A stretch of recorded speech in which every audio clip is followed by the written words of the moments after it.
vacilar, assim, às vezes, não tem nada com compromisso, nada.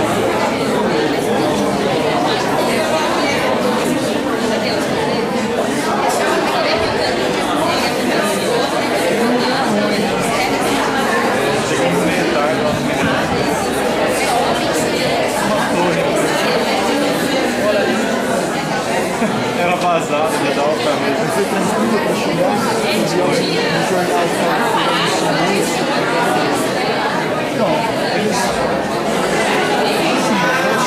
lugar lá e é tranquilo. Estava meio tumultuado, mas nada. Achei que estava mais ou menos. Bom, gente, boa noite.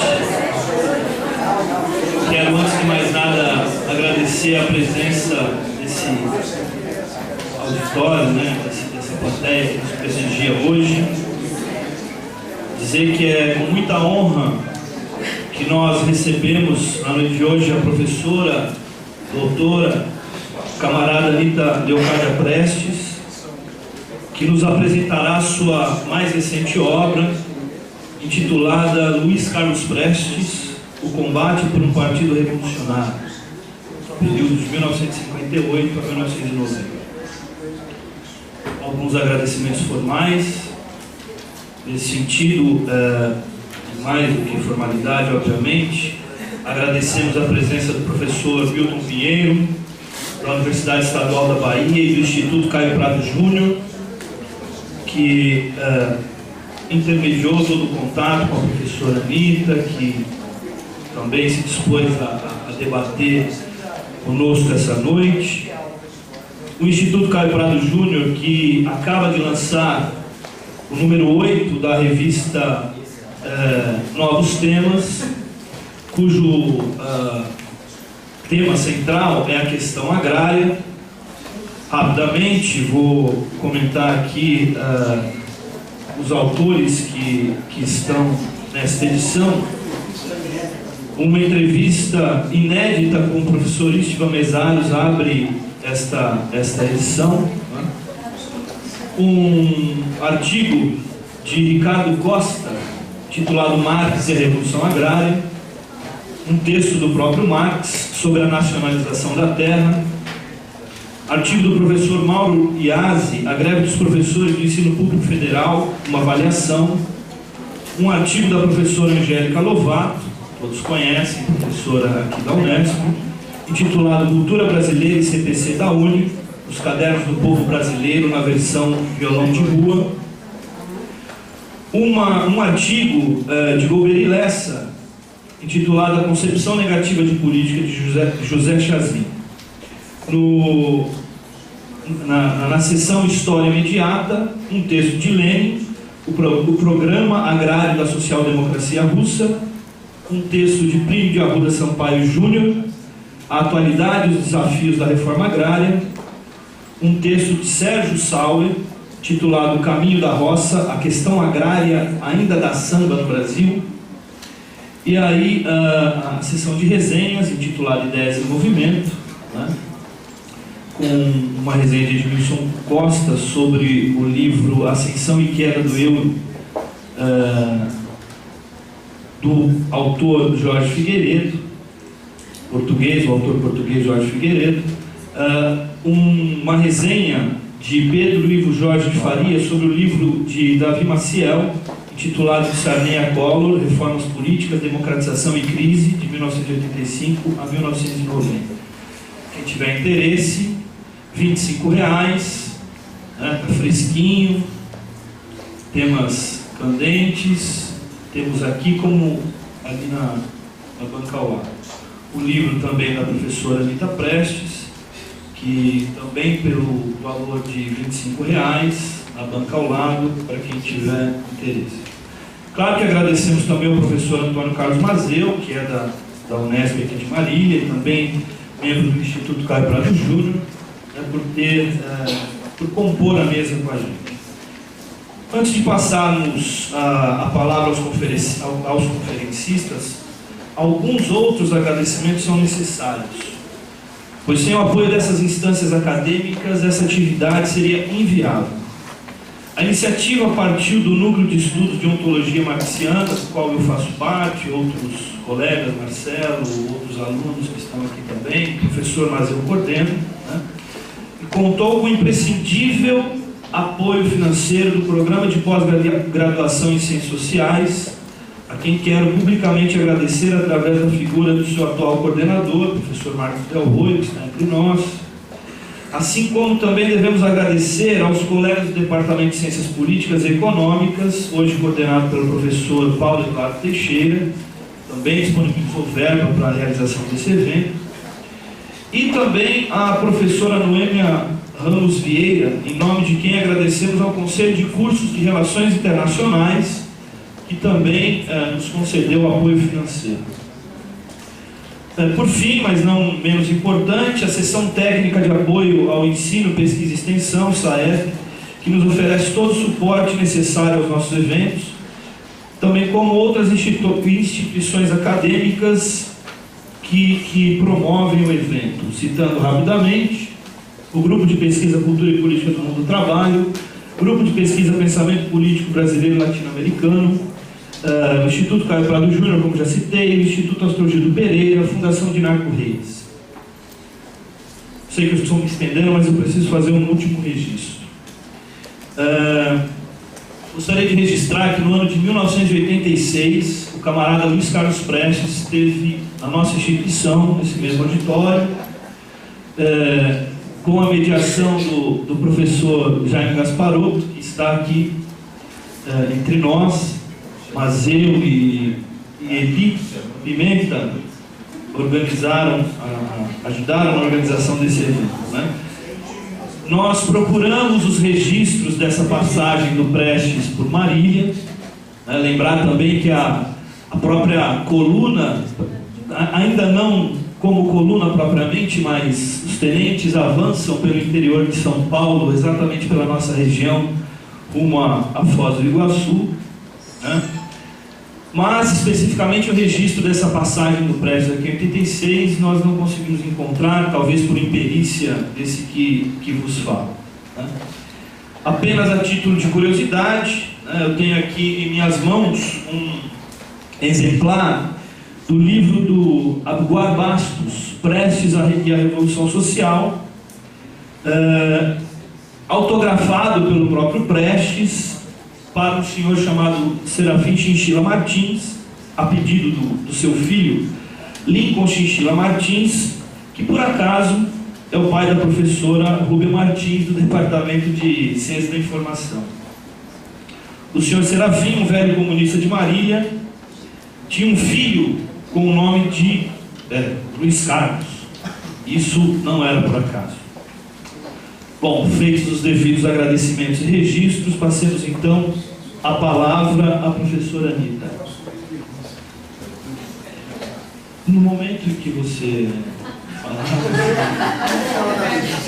Mas aí você faz. Muito obrigado, gente. Passemos então a palavra à professora Anitta. Bom, boa noite a todos. Em primeiro lugar, eu quero agradecer a todos os organizadores, não vou listar todos que já foram mencionados pelo professor Anderson. Então, agradecer a todos os organizadores que me fizeram esse convite muito honroso, né, e propiciaram também esse encontro hoje com toda essa juventude aqui, que é algo extremamente simpático, agradável para mim, né, poder falar, né, sobre o meu livro e principalmente sobre o legado de Luiz Carlos Prestes para toda essa juventude, esses jovens de hoje, né? Acho que isso é muito importante, né, que o legado de Luiz Carlos Prestes seja conhecido pelos jovens de hoje. Bom, eu vou procurar fazer assim, uma exposição o mais sucinta possível, né, esperando que depois vocês leiam o livro, né?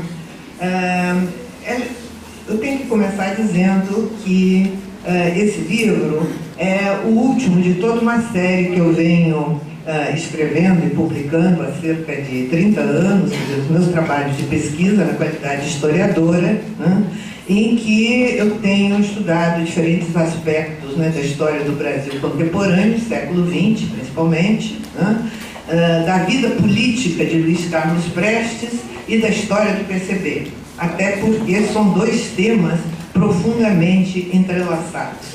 Não dá para escrever, enfim, sobre a vida política de Luiz Carlos Prestes sem abordar a história do PCB, e vice-versa também.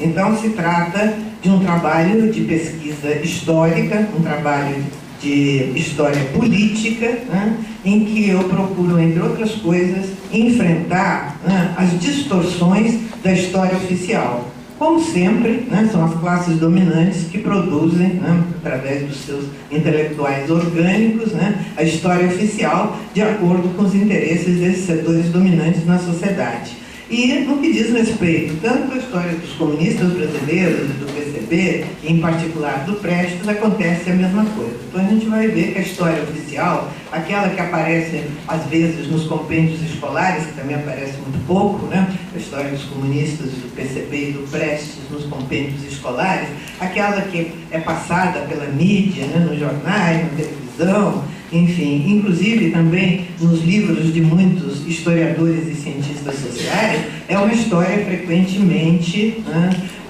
deturpada, fantasiosa, falsificada, né, e que não tem um aspecto, quer dizer, peca por não estar comprometido com aquilo que o grande historiador inglês marxista, né, o Eric Hobsbawm, sempre falava, a necessidade do compromisso com a evidência por parte do historiador.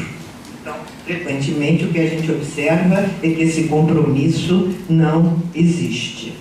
Bom, o objetivo principal desse meu trabalho é revelar a evolução das posições políticas de Prestes em seu conflito com o Comitê Central, ou seja, a direção nacional do PCB, no período 1958-1990. E, como eu já disse, sem poder separar, né, a atuação política do Prestes nesse período com a atuação política do PCB.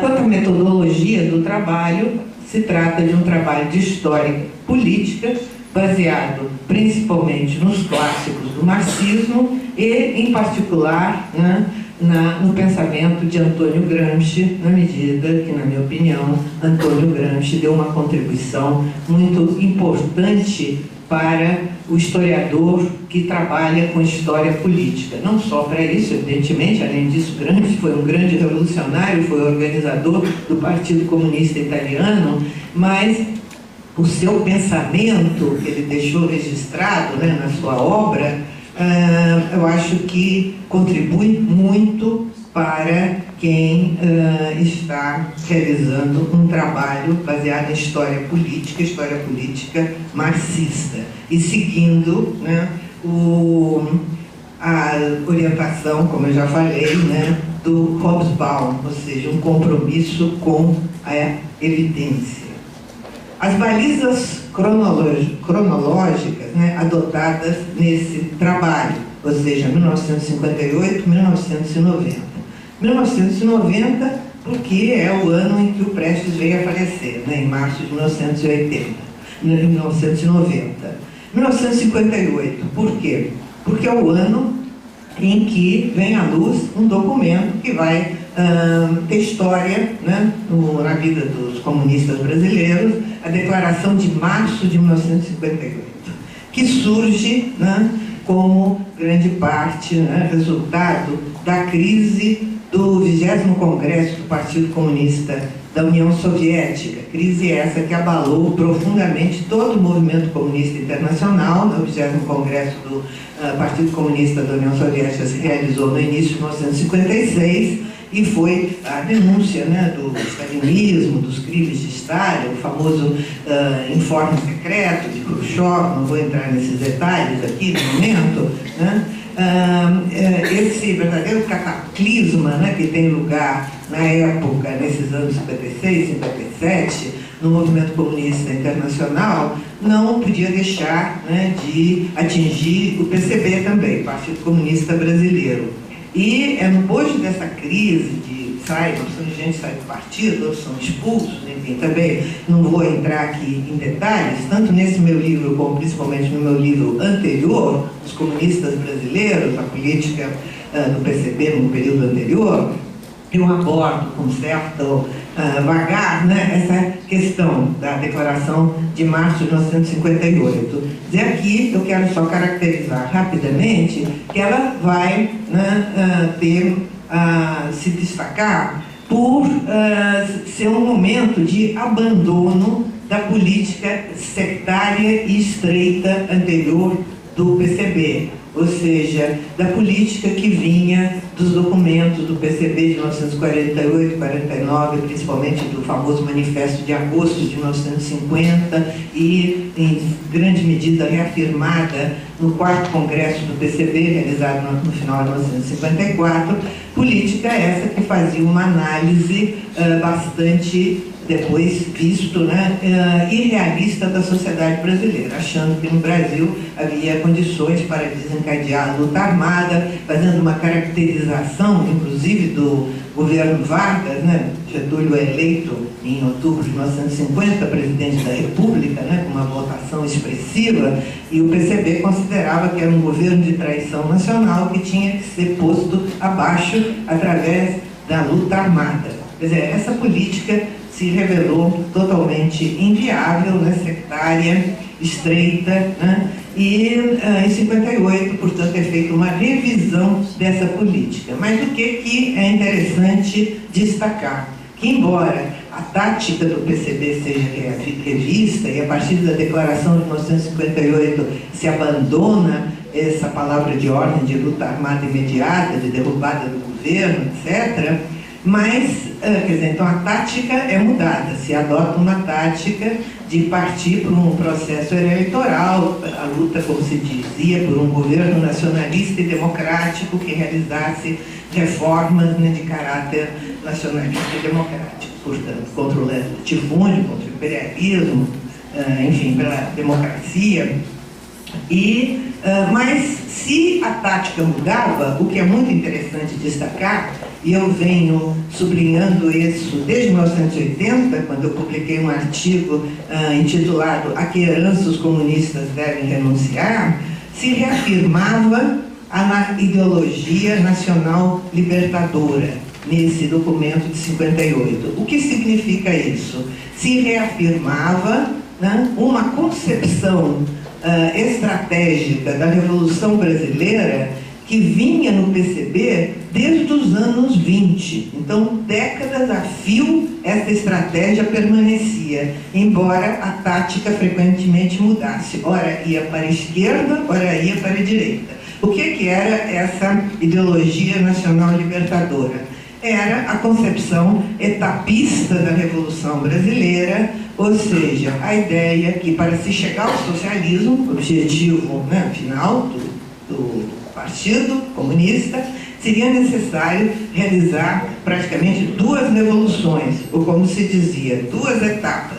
Uma primeira etapa que inicialmente, lá no final dos anos 20, era primeiro chamada de democrática burguesa, depois de agrária e anti-imperialista, e já nesse período é chamada de nacional e democrática. No fundo, é a mesma coisa, mudam as palavras, mas a concepção é a mesma. Ou seja, essa primeira etapa nacional e democrática, como se chamava já na Declaração de 58, tinha que objetivo eliminar dois supostos entraves ao desenvolvimento do capitalismo no Brasil. Esses entraves seriam a dominação imperialista e a presença do latifúndio, da grande propriedade da terra, ou seja, a ausência de uma reforma agrária de caráter burguês. Então, esses dois empecilhos, se dizia, impediam um desenvolvimento do capitalismo autônomo no Brasil.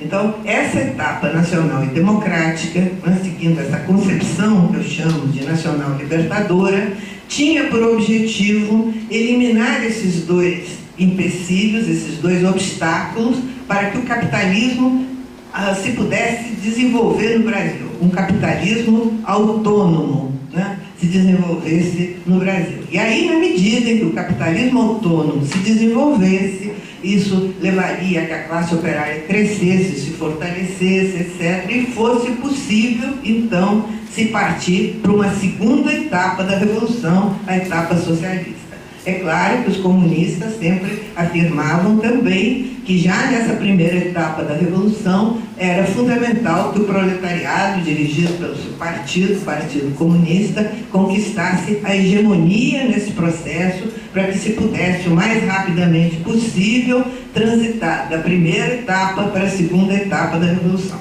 Então esse é o famoso etapismo que vem em grande parte da influência do 6º Congresso da Internacional Comunista, realizado em 1928, mas já anteriormente, né, essa concepção estava presente, né, nos documentos do PCB. E era muito, né, a questão do mimetismo, ou seja, num país, na minha opinião, né, culturalmente atrasado como o Brasil, os comunistas, os dirigentes comunistas, com todo o seu heroísmo, com toda a sua disposição de luta, mas enfrentando uma situação em que não se tinha pesquisas aprofundadas da sociedade brasileira, em que se conhecia muito pouco, né, a realidade brasileira, a tendência era qual? Copiar modelos estrangeiros.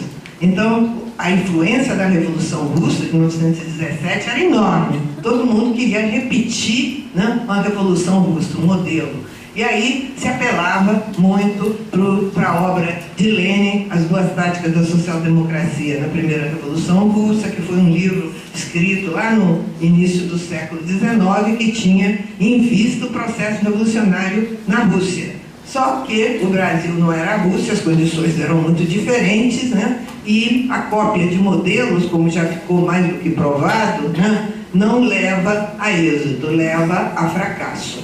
Então, essa concepção etapista, essa concepção, né, estratégica da Revolução Brasileira, ela perdurou no PCB durante décadas, até recentemente. E nós, eu era militante do PCB, já aí no início dos anos 60, final dos anos 50, início dos anos 60, estudante, jovem na época, achava que estava certo, e todo mundo achava que era isso mesmo, né? A maioria, pelo menos, achava isso. Mas a realidade, né, depois veio a mostrar que o capitalismo se desenvolveu no Brasil muito bem, sem precisar fazer nenhuma revolução. Pelo contrário, né, dependente do imperialismo, associado ao imperialismo, com a burguesia associada, né, ao imperialismo e conciliando com o latifúndio. Temos hoje aí o agronegócio.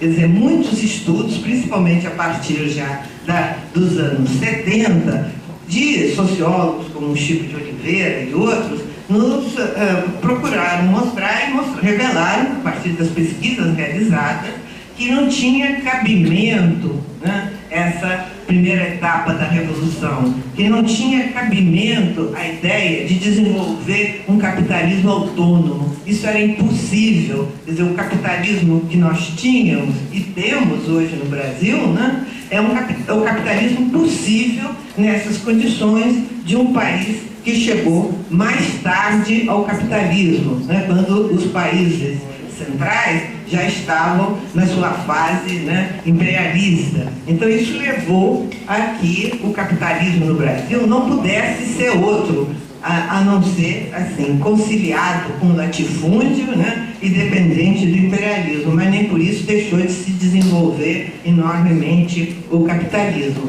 Claro, com contradições cada vez maiores, com a exploração crescente, né, da maioria dos trabalhadores. Enfim, nessa declaração de março, isso que eu queria destacar aqui, de março de 58, essa concepção da Revolução Brasileira permanece e vai permanecer daí por diante. Isso que é interessante, quer dizer, então a estratégia permanece sempre a mesma. E, na minha visão, o que eu estou dizendo, já em 1980 eu escrevi a respeito disso, né, uma falsa estratégia, uma estratégia que não corresponde à realidade brasileira, no caso, só podia levar a erros na tática. Por isso que o PCB o tempo todo oscilava na sua tática. Ou tinha uma tática esquerdista, de luta armada, de tomada do poder pelas armas, sem ter condições para isso, ora caía no republicanismo, no reformismo, né? Enfim, em priorizar apenas o caminho eleitoral. Eu acho que essas mudanças bruscas de tática justamente são o resultado da permanência de uma falsa estratégia. Isso não nega que os comunistas sempre estiveram participando e frequentemente liderando todas as causas justas do nosso povo, com muito heroísmo e com muita abnegação. Sempre os comunistas levantaram a bandeira, lutaram pela reforma agrária, pelos direitos dos trabalhadores, pelo petróleo nosso, enfim, contra a ditadura, contra todas as causas justas, né, do povo brasileiro, dos trabalhadores em particular. Os comunistas sempre estiveram à frente e sempre participaram ativamente. Mas na medida que pelo próprio atraso cultural do Brasil, né, não se conseguiu elaborar uma estratégia correta que correspondesse à realidade brasileira, isso contribuiu, né, para que as táticas frequentemente também fossem errôneas e nos levassem a sucessivos fracassos. Bom, ao mesmo tempo, né, que é aprovada essa declaração de março, é interessante, eu cito isso no meu livro, uma coisa que eu não disse ainda, nesse livro nada se afirma sem estar calcado em documentos. Quer dizer, é um trabalho de historiador em que tudo que é dito nesse livro tem referência documental.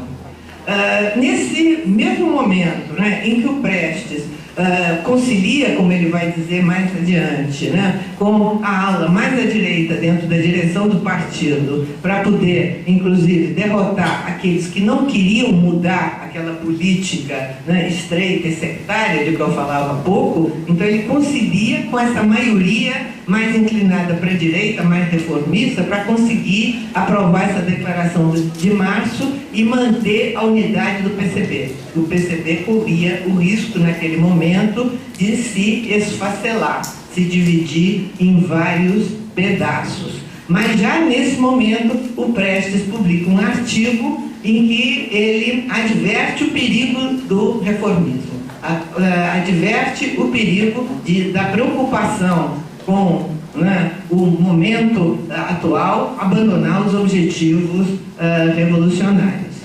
Há que dizer que o Prestes era secretário-geral do PCB, né, desde 1945, quando ele saiu da prisão, assumiu o cargo para o qual ele tinha sido eleito na Conferência da Mantiqueira do PCB, realizada em 1943, mas ele só pôde assumir quando saiu da prisão, em 1945. O Prestes, sendo secretário-geral do PCB, não podia declarar de público as suas divergências, mas essas divergências vão num crescendo. E é isso que eu mostro no decorrer desse livro. Frequentemente, essas divergências aparecem sutilmente nos documentos, até assinados por ele. Mas assinados por ele não quer dizer que ele estivesse de acordo com tudo. Ele assinava como secretário-geral em nome da direção do partido. Mas há documentos inéditos, que felizmente eu procurei preservar, que eu tenho, né, em que fica muito clara as divergências do Prestes, né? Nesse período que antecede o golpe de 64, aí nos anos, a partir principalmente do final de 62, quando se realiza uma conferência nacional do PCB, 63, 64, né? A tendência que toma mais corpo na direção do partido é a tendência chamada esquerdizante, que pretendia apelar de imediato para a luta armada. A influência da Revolução Cubana era muito grande no Brasil e vários dirigentes do PCB, inclusive da Comissão Executiva, que era o órgão que dirigia o partido no dia a dia, como Carlos Marighella, Mário Alves, Polônio de Carvalho, né, ficam entusiasmados com a Revolução de Cuba, que sem dúvida era para entusiasmar, mas novamente caem, né, naquela história do mimetismo, copiar o modelo. Então vamos copiar o modelo cubano. E isso aí é algo extremamente perigoso, que novamente, se o Brasil não era a Rússia, também não era Cuba. E a situação era muito diferente. E as condições que existiam no Brasil, eu acho que provaram, na prática, que não havia uma situação, não havia, enfim, condições para se desencadear uma luta armada pelo poder naquele momento. Mas essa corrente, essa chamada tendência esquerdizante, né, ela ganha muita força ainda antes do golpe de 64. E depois do golpe, mais ainda. diante da derrota, né, que foi o golpe de 64, de todas as forças democráticas e de esquerdas no Brasil, né, esses mesmos dirigentes que já eram a favor de desencadear a luta armada, com mais razão ainda vão defender essas ideias. E, então, logo depois do golpe de 64, vai se travar uma luta interna muito intensa entre aqueles que acham que é necessário manter a política anterior do PCB, essa política que vinha da Declaração de Março de 58 e que tinha sido reafirmada no 5º Congresso do PCB, realizado em 1960, e aqueles dirigidos por elementos como Carlos Marighella, Mário Alves, Jacó Gorelter, enfim, esses que compunham a chamada tendência esquerdizante, que eram minoritários dentro da direção do PCB, dentro do Comitê Central, mas que passaram a fazer um trabalho, né, de mobilizar as bases do partido, aquelas nas quais eles tinham influência e tinham, enfim, forma de mobilizar, né, no sentido de que no 6º Congresso fosse aprovada uma revisão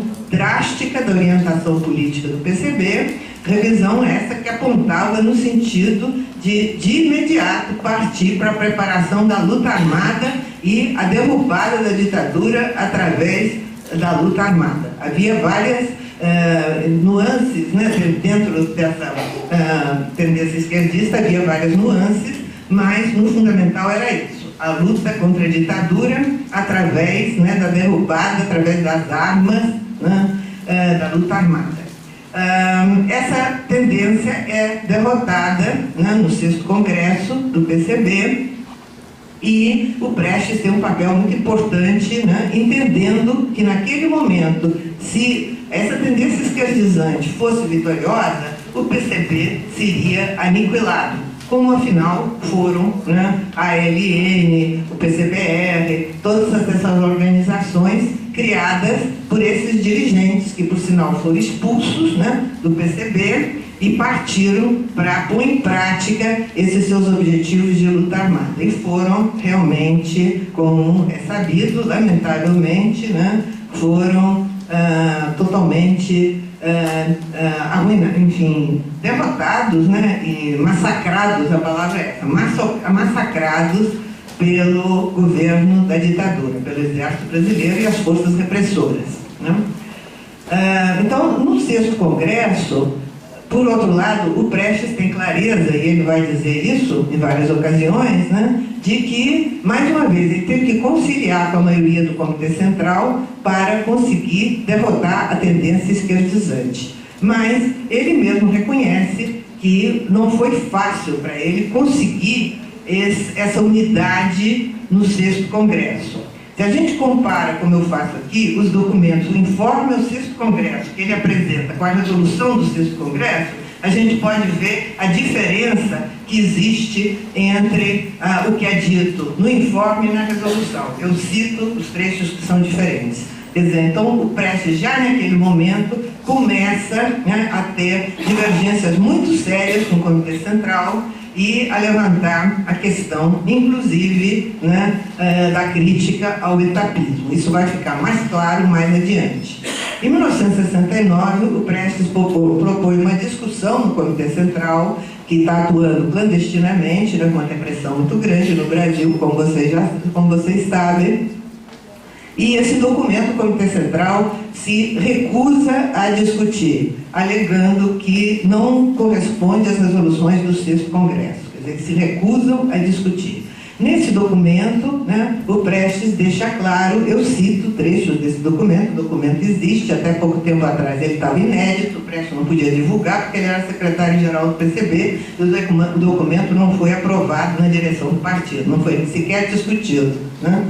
Nesse documento, né, o Prestes já dizia que os comunistas não devem restringir sua atuação à luta contra a ditadura, mas devem preparar as forças sociais e políticas, ou, digo eu, conforme Gramsci, o bloco histórico, para ir adiante, rumo ao socialismo.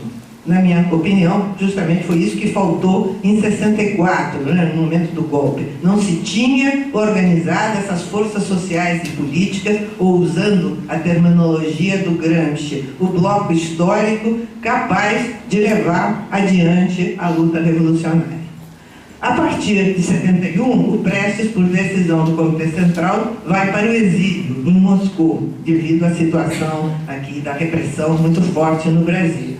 No exílio, esse conflito, e o Comitê Central, logo depois também, se desloca para o exílio e é reorganizado, né, na Europa. E aí o conflito entre o Prestes e a maioria do Comitê Central vai se aguçar, vão se aprofundar essas contradições. Vão se formar basicamente 3 agrupamentos dentro do Comitê Central, né? Eu não vou me deter muito disso por falta de tempo aqui, mas a realidade é que o grupo que apoia o Prestes é minoritário. É muito importante, né, a documentação inédita que eu apresento nesse livro relativa a esse período. Felizmente, como eu também tinha sido cooptada para o Comitê Central, para colaborar, né, no trabalho do Comitê Central na Europa, eu consegui guardar os documentos das discussões que se realizaram. E por esses documentos, tem inclusive as falas dos Prestes nas reuniões, né, fica muito clara essa crescente divergência entre ele e a maioria do Comitê Central. 2 questões principais. Havia várias divergências, mas 2 eu ressalto como mais importantes. Uma é essa questão da estratégia que eu já falei. Quer dizer, fica cada vez mais claro para o Prestes, a partir do estudo mais aprofundado, inclusive, que ele faz da realidade brasileira, dos trabalhos e pesquisas que estão sendo publicados na época, estamos nos anos 70, né? Trabalhos de Florestan Fernandes, Otávio Liane, enfim, de muitos autores que estão escrevendo nesse período, o Prestes chega à conclusão que não tem mais sentido falar nessa estratégia da Revolução Nacional Democrática, nesse etapismo, que isso tem que ser revisto, superado. E o Comitê Central não aceita isso de jeito nenhum. Para o Comitê Central, tá, eu vou terminar logo. Para o Comitê Central, né, as resoluções do 6º Congresso, a questão, né, da chamada estratégia da Revolução Nacional e Democrática é inquestionável. A maioria do Comitê Central não quer de maneira nenhuma aceitar essa mudança, né? E a outra questão é a chamada questão democrática, ou seja, que tipo de democracia é aquela pela qual os comunistas devem lutar no Brasil. Quer dizer, o Prestes e o pequeno grupo que o apoiava dentro do Comitê Central, né, considerava que os comunistas não podiam se limitar a lutar pela democracia burguesa, tinham que impulsionar o movimento mais adiante, não podiam ficar restritos, ficar a reboque da burguesia liberal, né, no MDB. Quer dizer, participar do MDB sim, mas não ficar a reboque dos Ulisses Guimarães, Tancredo Neves, né, e sim levantar as palavras de ordem mais avançadas para impulsionar o movimento por uma democracia mais avançada. Então, eu cito no livro inúmeros documentos desse período do exílio, em que fica muito clara a divergência do Prestes com o Comitê Central. Documentos em conferências que ele participa, as falas dele nas reuniões do Comitê Central, documentos, por exemplo, em que ele participa da Conferência dos Partidos Comunistas da América Latina, que se realiza em 1975 em Havana. Então, eu não concordo com quem afirma que não se percebe a presença de divergências entre o Prestes e o Comitê Central. Acho que essas divergências estão muito claras e explícitas. Agora, ele não podia declarar isso de público, nem podia assinar um documento dizendo e divulgando: as minhas divergências são essas. As divergências ficavam no seio do Comitê Central. Em 1979, para concluir rapidamente aqui, o Prestes percebe que, apesar da luta de vários anos dentro do Comitê Central, não consegue convencer a maioria do Comitê Central na necessidade de fazer autocrítica e mudar a política. Então, diante disso, ele resolve romper com a direção do PCB. E daí que, ao voltar ao Brasil, depois da anistia, ele divulga a famosa carta aos comunistas, né, que, enfim, antes de divulgar, ele discute com grande parte da militância, né? E eu não vou me deter nessa carta porque realmente o tempo está se esgotando, né? Eu levanto aqui no livro várias citações do Gramsci, que eu acho que são muito importantes, né, quando Gramsci discute as condições para a formação de um partido revolucionário. Nesse sentido, para quem estiver interessado, eu chamo a atenção para as páginas 267 e 268 do livro, em que eu dou inclusive citação do Gramsci. Eu acho que é muito importante, né, como orientação para quem realmente está comprometido com essa ideia, com esse objetivo de ter um partido revolucionário no Brasil. Finalizando, né, eu diria que o legado de Prestes quanto ao surgimento de um partido revolucionário no Brasil, que era o objetivo principal, não só nesse período, mas de toda a vida dele, era a ideia que ele divulgou muito nesses últimos 10 anos da vida dele, quando ele rompeu com o PCB e viajou pelo Brasil todo, conversou com milhares, né, centenas, enfim, de jovens, de trabalhadores que o procuravam, né? A ideia dele era essa, que a própria luta de massas, né, provocada, né, pelas contradições do capitalismo, que tendem a se aprofundar, né, as lutas dos trabalhadores, levariam, como estão levando, né, a formação de líderes, né, e que esses líderes, ajudados pelos intelectuais orgânicos, né, dos trabalhadores, da classe operária, chegariam a uma orientação adequada à realidade brasileira, ou seja, se aproximariam do marxismo e do conhecimento mais aprofundado da realidade, e conjuntamente seria possível elaborar, né, um projeto que desse conta de realizar no Brasil a Revolução Socialista. Ele deixava claro também que ninguém tem o monopólio da vanguarda, e a vanguarda vai ser comprovada pela prática. Quem realmente conseguir aquele partido, aquela organização, ou partidos e organizações que conseguirem levar adiante essa luta revolucionária. Bom, agradeço, acho que consegui me caber no tempo, né? E agradeço a atenção e estou à disposição para possíveis questionamentos, perguntas, discussão, etc.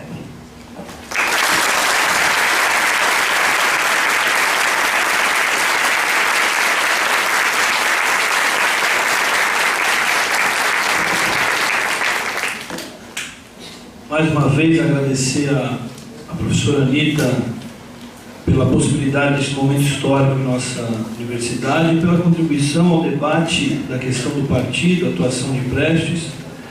Passando agora, então, a palavra ao professor Milton Pinheiro, em 30 minutos para a sua exposição, professor. Boa noite a todos e a todas. Agradeço o convite do professor Anderson para estar aqui realizando esse debate com a professora Anita e com o professor Carlos Mazeu, dizendo que muito do que vou colocar aqui já estava presente num debate anterior que fizemos do lançamento do livro, esse mesmo livro, na Livraria da Expressão Popular.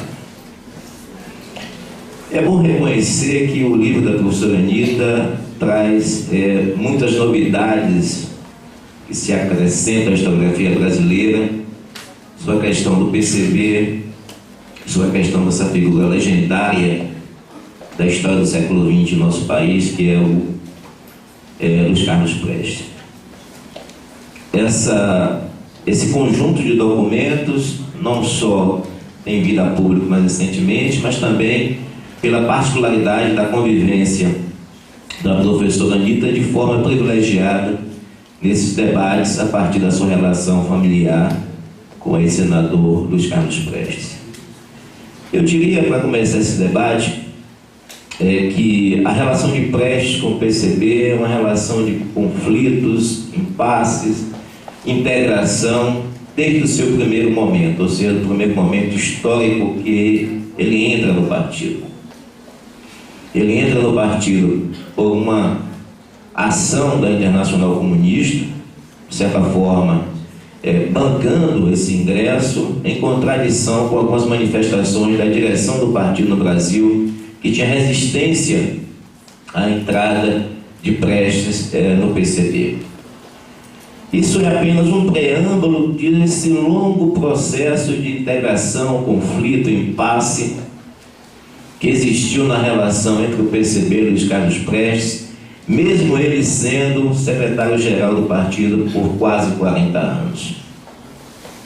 A vida, projeto político acenado para o Brasil do PCB não é muito diferente do projeto político acenado para o Brasil, mesmo nas particularidades apresentadas por Luiz Carlos Prestes.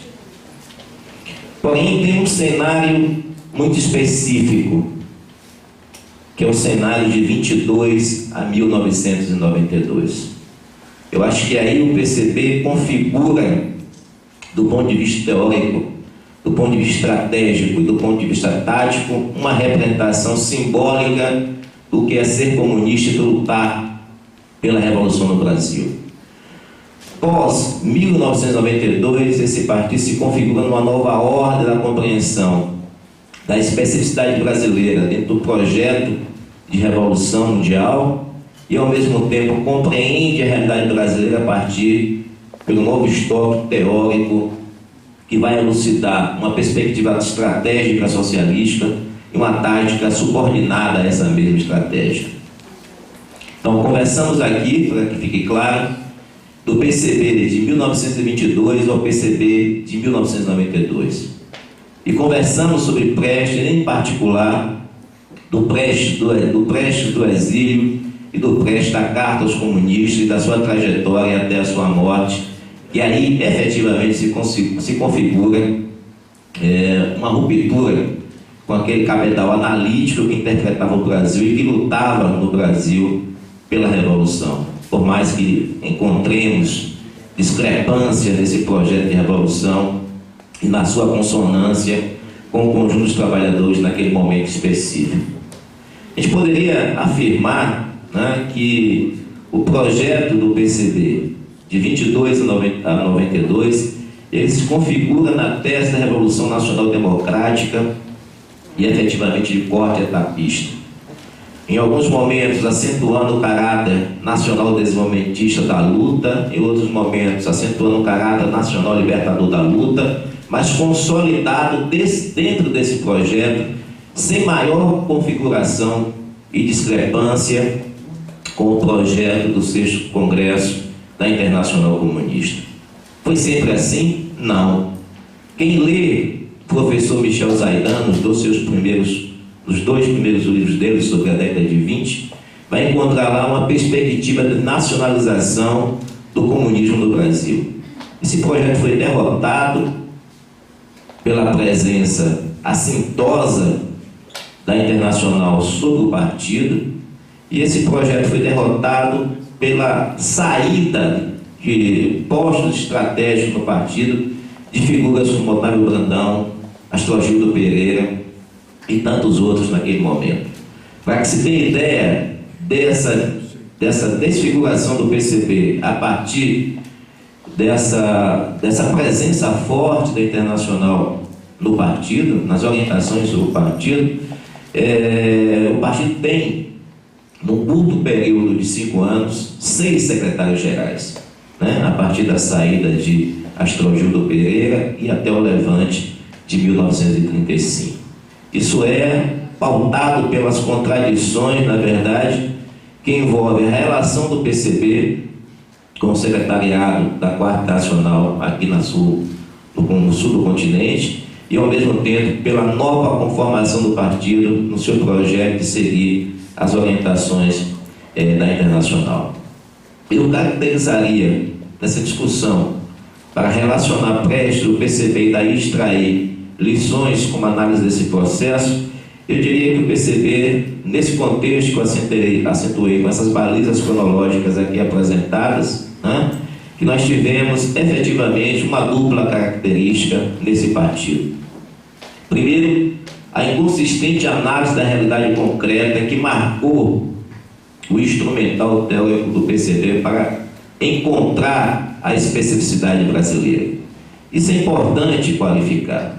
Não é que o partido teve, na sua história, um alto grau de presença de intelectuais dos mais diversos campos que o seu instrumental específico enquanto partido estivesse subordinado ao instrumental de pesquisa e de análise desenvolvido por esses militantes, a exemplo de Caio Prado Júnior e tantos outros, né? Então, a inconsistência teórica para analisar a realidade brasileira conformou, numa lógica de subordinação, o PCB a diretrizes datadas e sem um recorte específico que possibilitasse o partido entender a realidade brasileira de forma que encontrasse nessa realidade a particularidade da estratégia, a particularidade da tática para avançar na sua luta histórica. A outra parte da dupla inconsistência, isso marcou o PCB efetivamente durante esse período, mas muito fortemente pós 1979 e até o final dos anos 80, é a crença sem precedente na estabilidade democrática como espaço privilegiado para a luta dos trabalhadores. É bom entender que o PCB, estamos falando de um partido de uma eterna clandestinidade, né? Já em junho de 1922, o PCB era colocado, poucos meses